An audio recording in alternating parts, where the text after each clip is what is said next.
Good afternoon, guys, and welcome to the podcast wherever you are in the world. I have a fantastic guest for the audience, listeners, and viewers today, Steve Sopko from Florida. And he is a versatile expert on global leadership, career narratives, and accelerating sales. And what's interesting is he uses his expertise around negotiation to help not only accelerate sales, but also to redefine career narratives. So today's talk is all going to be about leadership and entrepreneurship, sales, coaching, and the whole gamut. So I'm really happy to have him on. Steve, welcome. Chris, it's terrific to be here. Thank you. Yeah. Briefly introduce yourself, chronicle your journey to what you're doing now. Sure. So, I'm an entrepreneur who has a background across government, Fortune 100, and startups. Mm. Government, I was the negotiator who opened the former Soviet Union to doing research contracts with the West. That was at the start of my career. I then moved into tech and was really a part of the dot-com boom in the late 90s and early 2000s. Ended up at Dell, where I had a similar responsibility, negotiating for Dell. And I became an expert at moving work around the world and automating it. So that was the thing I left Dell with. And what I've always done in my career is I go from Fortune 100 to startup to Fortune 100 to startup. So I moved into Oracle, where I was the VP responsible for business practices and negotiations across 60 countries, Europe, Middle East, Africa. And after leaving Oracle, I started a company with a good friend of mine called Palisade Compliance. Palisade negotiates for companies who are being audited by Oracle. Exited that about a year ago because I wanted to take a shot at commercial space, really jump in with both feet. I live right near the launch pads. And I've spent the last year expanding beyond tech into the space industry. So now I'm a analyst for hyperframe research, and I focus on the semiconductor market and deep tech. But I also do this career narrative class and coaching where I'm helping people not only tell better stories, but tell the right stories in an arc that gets them where they want to go. Yeah. Really fascinating. And it's really opened up a whole can of worms around discussion. We'll talk about first thing is just talking about this whole leadership. And I just had a conversation with another guest, and one of the problems with leadership is that there's no accountability. These colossal failures and the leaders playing golf or eating steak dinners or giving themselves bonuses and then like laying off employees and healthcare, etc. How do you shift from fear-based to opportunity-driven, and how do you instill trust in leadership? I didn't do that willingly. When I started Palisade, I was coming out of military and Fortune 100 thinking, which if you opened up my leadership toolbox, I had one tool, and it was fear. And the fear was you're lucky to be here, you're lucky to have a job, all those things that we tell people who work for us in those big organizations. Then when I started Palisade, I hired a few people that had worked with us at Oracle who were the only people on the planet who knew certain things. One of the people we hired was the only person on the planet who could go inside a Siebel deployment and look at how the licensing all interacted. It's mind-bendingly complex. And fear didn't work on those people because what was I going to do? The company would be ruined if I fired them. And so I had to come up with a different approach that was not fear based. And it's one of the reasons why I went into coaching classes and I really focused on it. I think one of the challenges is I had burned up a lot of credibility with those people with Yeah. the old fear based approach. So I think when we're looking at leaders and accountability, it has to start with us holding ourselves accountable and realizing where we have gaps in our own approach. And it is so easy to see the leaders in these big organizations just be completely insulated from the consequences of their actions. But I think it all starts 20, 30 years ago. They probably weren't the jerk who plays golf when the world is burning down around their ears. At some point, we make a decision as leaders to pull back and separate ourselves from reality. And I think that's an individual choice that each of us gets to make. But as I did, we also get to make a different choice. It's not all or nothing. Hmm. Yeah, really fascinating. And the kind of the storyline and the thread that I get from talking to you is you come across all these different industries. You got government, you got private, you got startups, and obviously culture, different experiences. but the underlying thing is like the skills, the skill sets. And one thing is talking about is how do you navigate obsolescence? Like, because resumes, I think college, expensive tuition, all these things are going to be by the wayside. So, how do you navigate all of this? The thing I talk a lot about with AI is nobody's sure who the buggy whip manufacturers are that are going to be put out of business by AI. When we were moving from carts and horses to cars, it was obvious who was going to go away. It was the buggy whip manufacturers. But none of us can really tell. And it really occurred to me when I was at Dell, I lost a third of my team in one of our reorganizations. And I was told I could backfill anybody I wanted as long as they weren't on this continent. And so yeah, I went from having been tinkering with the notion of going global with my workforce and that sort of thing. And then out of desperation, I had to. And it made me realize that the job I was in was going to go away. Just all these years later, 80% of people who were doing what I was doing at the time are gone. Those jobs just don't exist anymore. And I saw that coming and I thought to myself, I could be one of the people who hunkers down and hopes the wave misses me. But I decided to flip the model and go out and be one of the people making the change happen. And that I think has occurred over and over again in my life, where when we see that fear of obsolescence coming, it's like, okay, that fear is real. It's telling you something. But I think you have the choice to do something about it. And I fired a lot of people, and I would not recommend that as a career field. But I think that the alternative was things happened to me instead of me taking charge of my own life. And I think if more people did that, we would, as organizations, we would say, okay, we as an organization are about to become obsolete. What can we do with these people we have, with these assets we have, that'll create some value? And maybe it's a different direction, maybe it's a different career, but there's so many people in organizations who just want tomorrow to be like today. Hmm. And it's difficult to work around that. Yeah. The corollary, continuing the conversation, is some people say focusing on one niche is the only path to success. You can kind of have the government bureaucrat or just someone in government, or you have the startup founder, the VC, or you have just the corporate path. Yet you emphasize versatility. So how do you balance specialization with having a broad skill set? Oof. It's difficult, honestly, because there's an old saying that specialization is for ants. The thing is, I wouldn't want to get on an airplane that was fixed by somebody who was dabbling in aircraft maintenance. There's a real place for expertise and specialization. And I think that one of the things I struggle with focus because I am a huge victim of shiny object syndrome, and I will go and chase the next thing that interests me.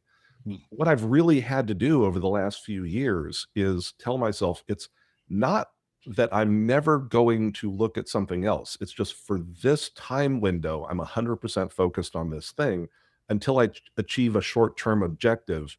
Then I can shift to the next thing. So it's almost time slicing instead of trying to multitask. And whenever I try to multitask, I don't get anything done. Whenever I try to do space and semiconductors and narratives and juggle all that, it's a mess. And so I think the thing I've had to do is just say, okay, this afternoon, I'm focused on the career narrative workshop and my coaching. Tomorrow morning, I'm doing a paper on quantum computing for with Amazon and looking at one of their new processors. And so I think that's the thing whenever I'm talking to somebody who is very versatile and really treasures that about ourselves, it's very important that we segment it so that we get what we need, which is the variety, but we also get the productivity that the world really demands. Yeah. And the person listening or viewing this, let's say they come to work with you, what's your client avatar, either their pain point, frustration, or their greatest aspiration or desire to come and work with you? Is it career transition? Is it accelerating sales? Talk about that. Really, it's two because of the versatility. I think the accelerating sales is I like to talk about myself as being a plumber of the sales funnel. Because one of the things I find is when a company gets to about 300 to 600 staff, they've now added negotiators and finance and legal and risk managers. And what salespeople see is the funnel slow down to a crawl. And so That's one of the things that my co-founder at Palisade and I did at Oracle. We really accelerated those processes. And so when I'm working with a company, a lot of times I'm going through and remapping those processes. I'll even get into how are you going to recognize the revenue? How are you going to negotiate the terms? At Palisade, 25% of the Fortune 500 were our customers, which is unheard of for a small consulting firm. So we're really gifted at figuring out how those organizations need to work. So that's the sales optimization side. The career narrative side, what I find is it's mostly executives and mid-career professionals who realize that resumes stopped working about 10, 15 years ago for all of us. And the only way you get anywhere is by networking. And so there's just a tremendous group of people who are very frustrated with the way the job system, both in the US and Europe and India, is just broken for people in mid career. And so we all go networking. And a lot of people are very fed up with networking because it's unstructured, it's random. And so trying to bring some structure to that when a person's ready for that's the perfect person for me to be talking to. Yeah. What I really love is you've seen everything from the .com, you've seen the offshoring of jobs, you've seen government, now you've seen SpaceX and Blue Origin become leaders in space exploration when it was in the past it was NASA and the government. So what are your thoughts on AI in terms of just its pervasiveness, its impact, and how are you positioning your company to help clients with AI? One of the things that I talk to a lot of my executive coaching clients about is diving into AI and making it a part of our day-to-day life. I use AI constantly. I started with ChatGPT when Grok rolled version 3 out just recently. I really started using that. Gemini 2.5 came out. So I'm looking at it as a series of tools. And one of the advantages I have is in my lifetime, we have gone from various technological solutions solving so many problems and creating so many more. So I think it's one of those things where AI is different because it's really beyond our control. You could choose whether or not you were going to use a fax machine or send an email or things like that. But I think one of the things I'm really excited about is when I was looking at processes that there was one big tech company that I went through their entire organization and found people who had been doing the same mind-numbingly boring job for 30 years. They were just waiting for retirement. And they said that person didn't have 30 years of experience. They had 1 year of experience repeated 30 times. And that to me, just, I would not want to be in one of those jobs. And I think that if AI can take that away, that's going to be fantastic. The thing I'm really concerned about is these big organizations, we've all written very firm rules about the environment or about how we treat people or about our risk profiles. And those rules look set in stone. But when we're negotiating back and forth between companies as humans, we know which of those rules are important and which of those rules are aspirational. AI doesn't. AI can't figure that out. So I think what's going to happen very quickly is a lot of people are trying to deploy AI in between companies. They're going to very quickly realize that the AI gets confused when you've said this is your policy about carbon, but you're violating it all these places. And so the what was it, HAL 9000 in 2001 went crazy because the humans were inconsistent. Right. I think that's what I see as the key. I think there's a real opportunity for companies to say, okay, this is what's important, and we have to teach the machine what's important, and then we all have to live with it. And I think that's going to be one of the biggest challenges. And it's a cultural thing, not a technological thing. When somebody listening to this, they're rethinking their career path, sometimes decades in the same role, what's the first step you suggest they take to create a compelling new narrative? I think what you have to do is look backwards at what you've done as if you were looking at it as an outsider. One of the reasons that I really got into this was about a year and a half ago, I started getting very deep into the space industry. And I'm talking to people who are doing the most insanely cool stuff you can imagine. They're designing docking hatches for a lunar orbiting space station, all this sorts of stuff. But when they talk about it, they're talking the same way as a 30-year accountant sitting in the bowels of a big tech company talks about their job. We lose the excitement and the value of what we do. So I have never met somebody who we couldn't look back at the experiences they'd had and start to stitch together a narrative based on where they want to go. So I think that's the key. When I'm talking to a client, we do talk about where they've been, but I spend a lot more time talking about where they're trying to go. What are the traits they need to be able to show so people will help them get there? And then what of their experiences speak to those traits? So if you're sitting there and you're thinking to yourself, I'm at risk of obsolescence, or I'm afraid of AI, or the economy's about to go sideways, the thing I would really suggest is start thinking about what real value you create and how you can better articulate that. Yeah. You mentioned both successful, unsuccessful ventures. What's one like tough lesson you've learned either in government or startups or that ultimately shaped your approach to mentoring and mentoring founders? It's interesting. I started volunteering as a founder mentor at the University of Central Florida's business incubator. And one of the things I promised myself is, and I almost had it tattooed on my arm, I will never get into a business for which I have to go and educate the marketplace about their pain and the problem they have. If people don't recognize they have a problem, it is so difficult to set up, okay, now I have to go convince you you have a pain point. Okay, maybe you don't. Then I have to convince you there's a solution for the thing you didn't know you had a minute ago. And then I have to convince you I'm the person to provide that solution. That's a huge hurdle for selling something. So the thing I learned from a couple of my failed ventures was anytime you're sitting there thinking people are silly, they don't understand the problem. It's you who has the problem. It's not the market. Wow. That's a Yeah. hard lesson. Yeah. So we have a couple of around 5, 6 minutes remaining, and a couple of the audience, they're wondering. So one thing is because you mentioned Oracle and again, you've been at the forefront of all these innovations. It's incredible. What are your thoughts on the electronic health record, in Mm. particular Cerner versus Epic? It's interesting. The Cerner acquisition happened after I left Oracle, Yeah. but I think it really does fit with their long-term vision. The thing that always was really exciting to me about Oracle that a lot of people miss is that it's not so much the technology, it's what you're using the technology for. And you see it in their culture, the way their licenses work. Whereas many other licensing companies say you're using 3 seats of this or 5 seats of this, Mm. Oracle says you're using it to do this, and that's not in your license. And I think that's a very similar approach when they looked at the acquisition of Sun. They wanted to get into hardware. They look at the acquisition of Cerner, and that was because they wanted to be a part of the real value that's created around medical records.